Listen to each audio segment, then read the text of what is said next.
Hi there, Chris from TotallyEV, and today we're joined with Alexander Sims, who's a driver for BMW i Motorsport and Mahindra Racing. Alexander, thank you very much for joining us over here and taking time on your busy schedule to join us in the interview. No problem at all. Nice to speak to you, Chris.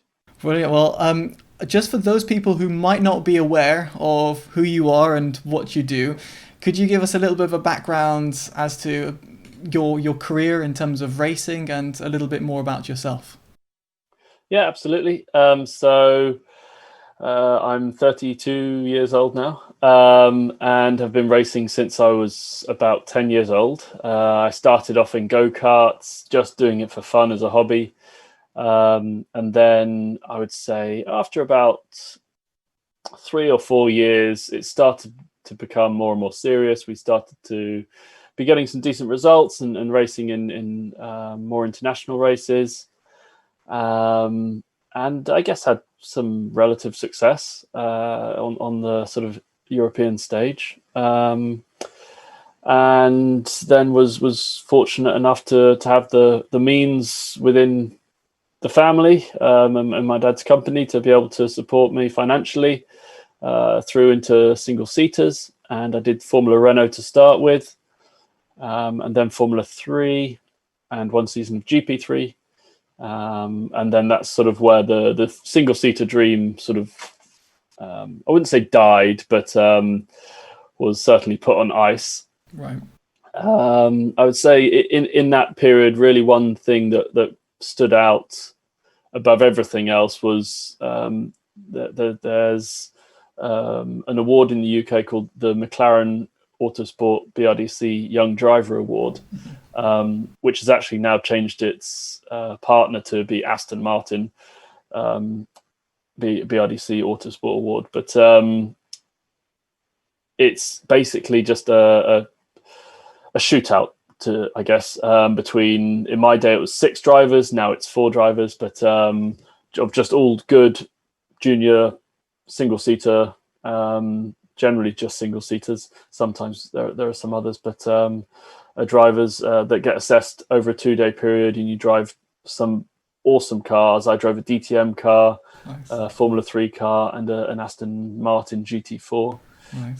So a really nice range between high-end single seaters, then a tin top, and then something without any downforce at all in the GT4. And yeah, you're just assessed. And so I actually won that, and it was the first time where I really got recognized, I guess, from external judges that had no connection to me in terms of us paying them to run me in a race team or anything. And that was really the biggest turning point, I would say, personally for me, to believe that I could become a professional, I think. And so then, yeah, after the single seater things started to look like it wasn't going to work out in terms of the dream of getting to Formula One, I stepped across to do some endurance racing and some GT racing with McLaren to start with. And the link was there from winning the McLaren Autosport BRDC award. And then got the chance to step up to some slightly more, to do more races with BMW, and that started my long relationship with them. Which brings us through to this day. I've raced some amazing GT races with BMW around the world. And then, 2 years ago, they called me and said that they actually wanted me to join their Formula E project, which was incredibly exciting. And yeah, such an awesome opportunity. Formula E is, it's I'd say probably in the top 3 in terms of global motorsport series. And yeah, I've got a real passion, I'd say, for sustainable practices. Yeah. I guess that's sort of a coverall term, whether it be the food that you eat, the cars that you drive, just all sorts of things in your lifestyle that you can do to try and be sustainable. And I was able to merge the two things together, being more sustainable, at least in my racing and in my personal life as well. And And I guess then that the final step is that now I've made the decision to leave BMW, staying in Formula E, and yeah, joining Mahindra from the start of next month. I was going to touch upon your personal, not say personal life, but there in terms of what you do outside of the motorsport, which is a lot of people that might not know. Tell us a little bit about your partnership. You've got your eyewear, you've got, as far as I'm aware, your actual cars that you drive are electric as well. You've got, if I'm not mistaken, in terms of your house, in terms of how you actually run your house, as you mentioned before, in terms of like what you eat. Tell us a little bit about that in terms of that journey, like that part of, like, not say your career, but in terms of your personal life as well. Yeah, it's been an interesting um, evolution, I would say, from just in the very early days.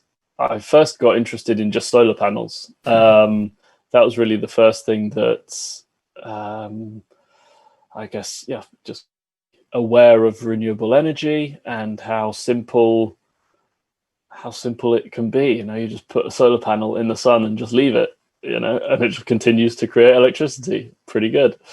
And on the like vehicle side of things, it was probably like 2010 or something like that. I think I remember uh, filling up my car. I'd filled it up for the third time in 1 week. Wow. And I was doing quite a lot of driving, and I just remember that there was that one moment I was filling up at the pump for the third time, and I just thought, this can't go on indefinitely. There's got to be a better solution to this that we need to try and come up with. At the time, I wasn't actually even aware of electric vehicles. There were a very small number on the market, but they certainly hadn't got any mainstream traction. And so then, went about looking into a hybrid to start with. That was the only alternative that I knew of. And then by having that for a couple of years and realizing that it wasn't really a good solution, because I was still filling up with petrol. It wasn't a plug-in hybrid; it was just a soft hybrid or mild hybrid. And so, then the next step was to get an electric car, which I was very fortunate to be able to get. They weren't particularly cheap back then, but it was a cool step to make, and driven an electric car ever since. So I mean the renewable energy side of things. So now I'm just about to actually install a large solar installation at my new house. Nice. So between that and electric cars, there's a really nice round circle of charging a car up with renewable energy, and then it makes that sort of the genuine zero emission journey feasible. But yeah, I guess those were the first two main things I got interested in, and then that just organically your mind starts being interested in other things, and you start to learn more about the impact we have on the planet through the food that we eat, through the products that we buy. And so I mean I'm a vegetarian now, to be honest. It's not purely down to the environmental side, but partly I guess ethical, because I just came to the conclusion I would never kill an animal myself to eat it. I would always choose a vegetable or fruit as an alternative. So why get someone else to do the killing for you? In all of this, I'm really never trying to preach and tell other people what they should do. I'm just saying, the conclusions that I've come to personally. And I mean, I'm tried to be very conscious about the amount of plastic that we use. It's very difficult to reduce it to zero in today's world, but small things. I use reusable coffee cups. I use bamboo toothbrushes. I use soap and shampoo bars rather than in bottles. I mean, little things, but I've got to be honest, I've still got plastic in my home, and I would say live a fairly normal life aside from those things. So, it's been an awesome journey. And when I look back and look at all the things that now I guess I'm doing, it's really quite different to how things were 10 years ago for me. But it doesn't feel like there's any impact on my life, because it's just been a gradual change and a gradual education, I guess. Absolutely. I think those small little changes actually add up to a bigger picture. It's kind of like what you were saying, but the bigger picture is that if everyone did that, then the amount of plastic waste that we'd have in the world would greatly reduce. The amount of CO2 emissions that we emit, be it from, throwing away things at landfill to the cars we drive, they would significantly reduce. And ultimately, it all results in kind of climate change, global warming, pollution in terms of, be it from air pollution to actual throwing away stuff. And reusing things as much as possible is quite a nice kind of thought to have. And all people have to do is just kind of like what you did, is just put your mind to it and just do small little increments, and next thing you know, you're not saying your complete system has changed, but if you look back, as you said, like 10 years ago, it's changed. But also equally, it's not just from you in terms of as a consumer, but it's also because of brands have shifted their attention to be more sustainable. You see more sustainable packaging when it comes to supermarkets. You see less use of plastic, so which is great to see, and it's all thanks to like people like yourself which are doing it. So keep up the great work.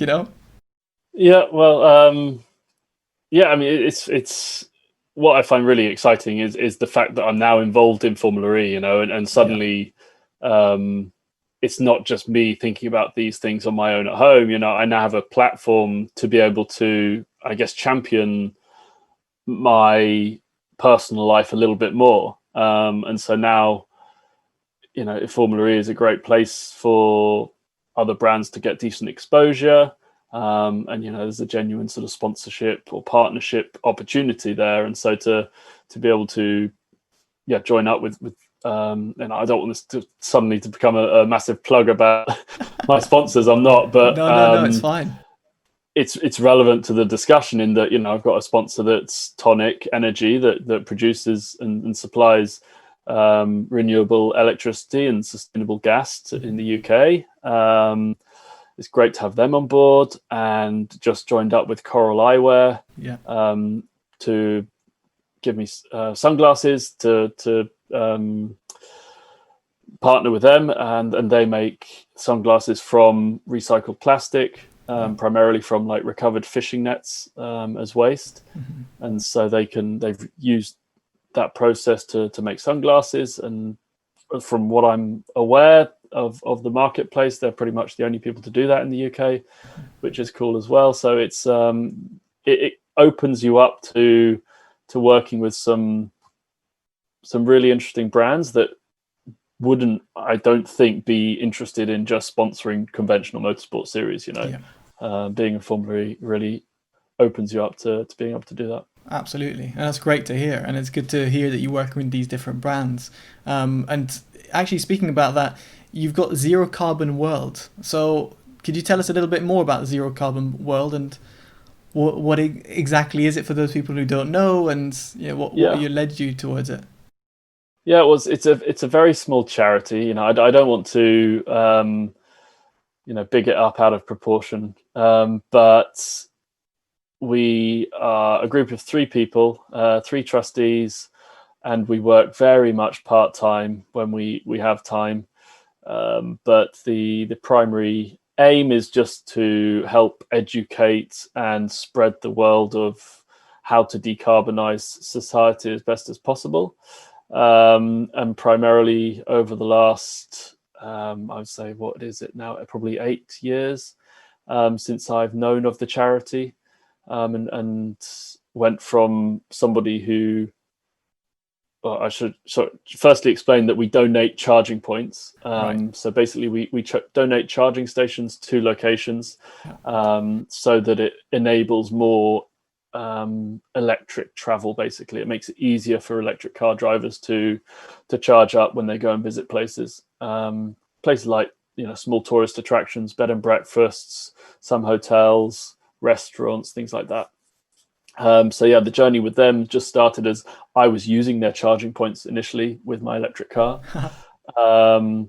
Then was talking to the charity, just saying, it would be cool to have chargers in a few other locations that I went to that I thought would be good, to then being more involved and becoming a trustee, and now being chairman as well of the charity. It's been a nice journey to go on, but inevitably it's a part-time thing, and my work has to come first. But when I have time and able to put some funds into it as well, I can try and make a small difference. Definitely. And for people who are watching this video who might be interested, do check it down in the links down below. They'll be down to the charity and obviously some of the things that you talked about. So you guys can check that out as well. So yeah, moving back into racing, if you don't mind me shifting back the attention towards Formula E. So you talked about what got you into racing, how you got into racing specifically, but in terms of Formula E and the current season that just went by, obviously you were pretty high up on the list. I think you were, if I'm not mistaken, third on the leaderboard or second on leaderboard before the Berlin E-Prix that basically took place. So what essentially happened in Berlin that made you kind of drop down on the list, if that makes sense? As a harsh question as that might sound, I just kind of want to know, is it in terms of like the same track or? No, it's the reality of what happened. So no, it's absolutely fine to talk about it. Yeah, we started the season really well. You know, we after the first two races, we were leading the championship, and then by the middle of the season, we had dropped to third, but we were still in a good position.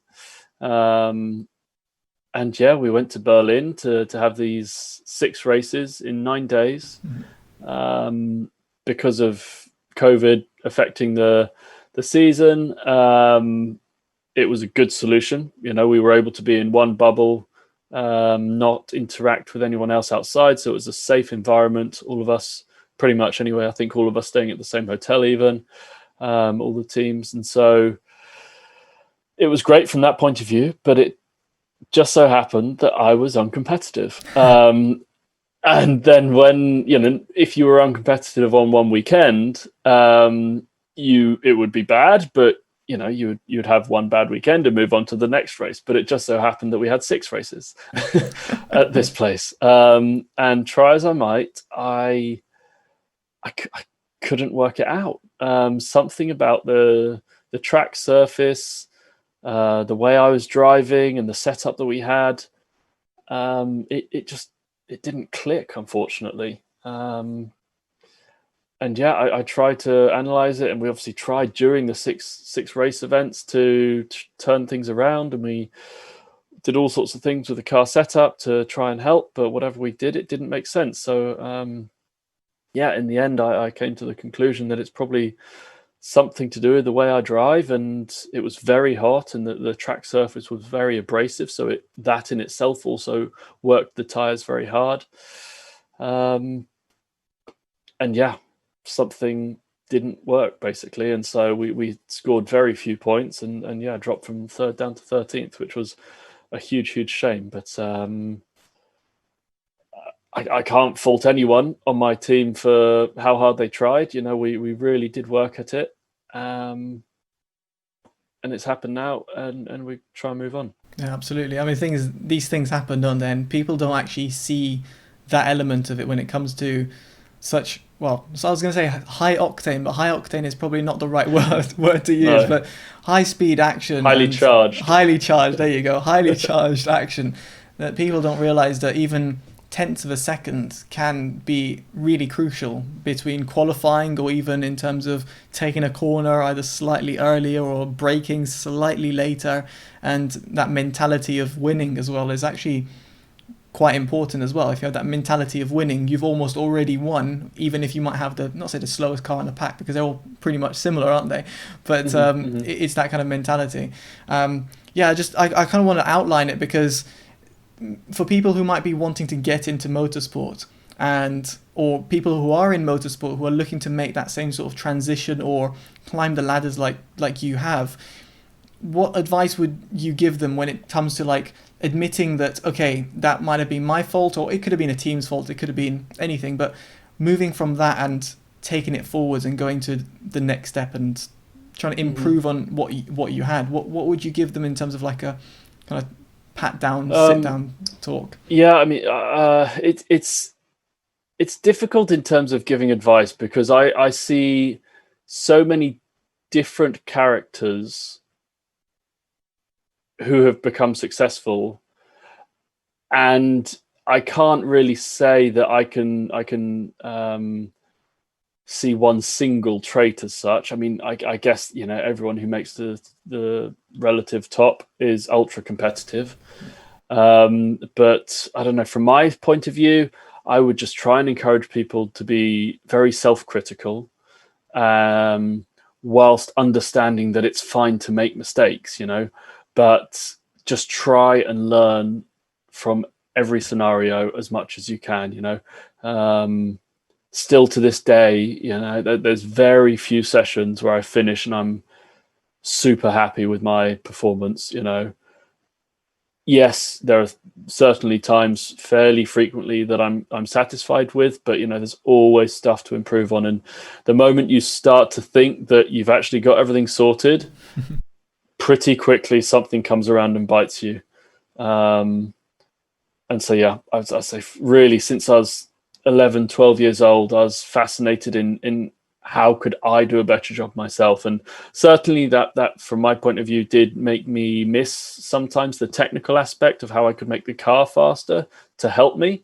Yeah. But in the end, that sort of relentless drive to keep self-improving has been, I'd say, the overall factor for me personally anyway, and in what's made me good. But you know, I also see sometimes it's some people have just got such thick skin and they just don't take any criticism and they just think they know best and they push on and go and go and go, and sometimes that seems to work out. So there's not like one set trait, I would say, but I think it's good if you can just focus on where you can improve. Absolutely, it's a good mentality to have. I'm not a Formula E driver or racer of any sort, but I can say when it comes to, like, let's say gaming, it's such a silly example, but you can look at your own points and reflect back on them and think, where can I improve to become better at whatever I'm doing, rather than like Absolutely. be like it's been a terrible team or whatever is the classic case. Yeah, rather than blaming external factors that you can't control. Exactly. I think as soon as you realize it is an external factor, then forget it, you know. Yeah. Don't worry about that. Worry about the things you can control and what you could do in that scenario to do better next time. Absolutely. I'll stop blaming my ping then. But yeah, so yeah, moving on from there then. So in terms of racing and racing at the top level, so you did say before you're at BMW and moving over to Mahindra Racing. So what made you do that switch? I know you touched upon it before in terms of like you had that partnership and you've chosen to move over. What was the kind of logic behind it, and why now, if that makes sense? Well, I mean, I think firstly, it's important to say that it wasn't that I had a particular problem with BMW or anything. You know, that the whole team that I've worked with for 7 years now, I think, are fantastic, and I've really, really enjoyed working with them. The opportunity, though, to work with Mahindra is quite exciting, and it is a I guess a new situation to be faced with, and it just felt like it was the right time. You know, it was during lockdown, where we were in the contract negotiations and with a lot of time to think things through. And yeah, you know, we just got to the point where I had to make a decision, and actually felt that now was the right time to sort of branch out and do something new. As much as I've loved the time with BMW, I think, you know, sometimes you see people who stay in the same company for 30 or 40 years, but also it seems pretty normal that at some point you want to step aside and do something slightly different. So I think that's really just what it was like for me, you know. Just wanted to try something a bit new, but still within Formula E, you know, see how other people work and try and do well with Mahindra. And out of interest, I don't know if you can say it, but was it you that approached them, or was it the other way around? As in Mahindra Racing, did they? I mean, we've seen each other in the paddock for the last 2 seasons, and I don't know in this particular instance which way round it was, but I mean, we've been talking generally last season as well. we made contact. But yeah, I mean, I certainly got, once we did get into discussions, though, I got a really nice, warm feeling from Dilbag, the team owner, team principal, about them, really wanting me, and there was a real desire from their point of view to try and secure me. So it was a very nice feeling. They made me feel very wanted and appreciated, which was awesome. And yeah, then now just looking forward to things starting in a couple of weeks' time. And then so, speaking of which, what are your goals for season 7? I think the obvious will be become world champion. It will actually be technically FIA world champion. It's the first season of it, as I'm pretty sure you're aware. So I presume that's going to be the goal, right? Or am I putting words in your mouth?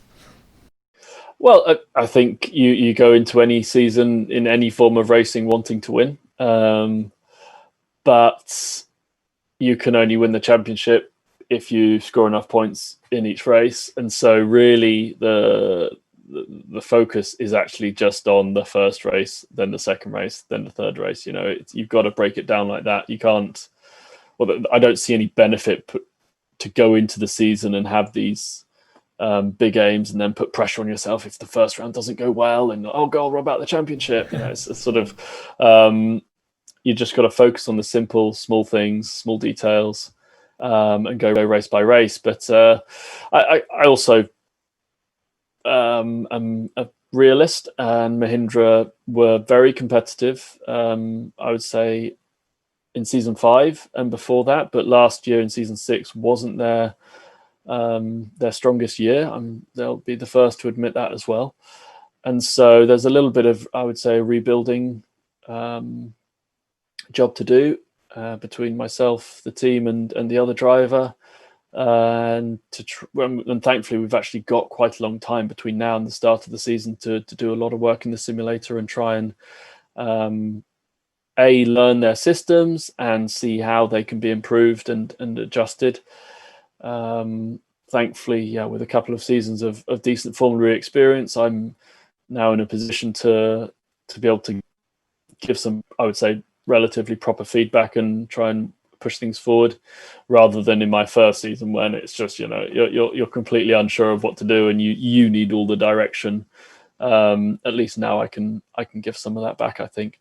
So yeah, looking forward to that process, and we won't know, as always, until we get to the first pre-season test, where it seems we are performance-wise, and then it won't be until we get to the first race when we really see the true potential of everybody in a qualifying and racing format, to judge exactly what our I guess genuine prospects are for this. But even then, you can have a bad start to the year, certain types of tarmac at certain races that don't suit your car, and then actually the second half goes really well.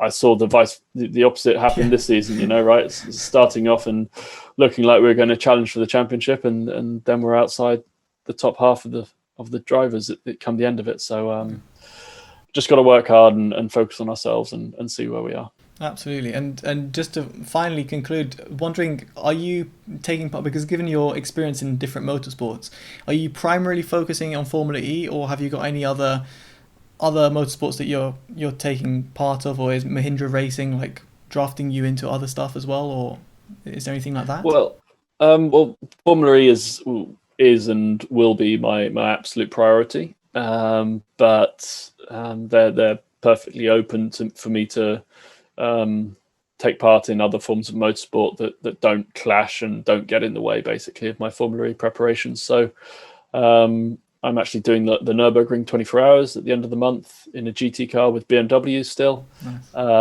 And I don't know, maybe there's a potential to continue working with them in GTs even, or other teams, other private teams, I guess, other manufacturers. I don't really know, but I would like to still do some endurance racing because, being in a race car with teammates and driving for 24 hours, you obviously do driver changes in that time, but you still probably drive for 8 or sometimes 10 hours in that 24-hour period, and that's utterly exhausting. But it's really, really rewarding come the end of it.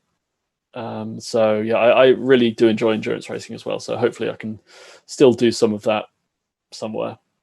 Brilliant. Well, look forward to it. And yeah, it concludes the interview. So, Alexander, thank you so much for the time that you spent, and obviously some of well, all of the questions that you answered. Essentially, it's fantastic. So very much appreciate that, and very much appreciate your time.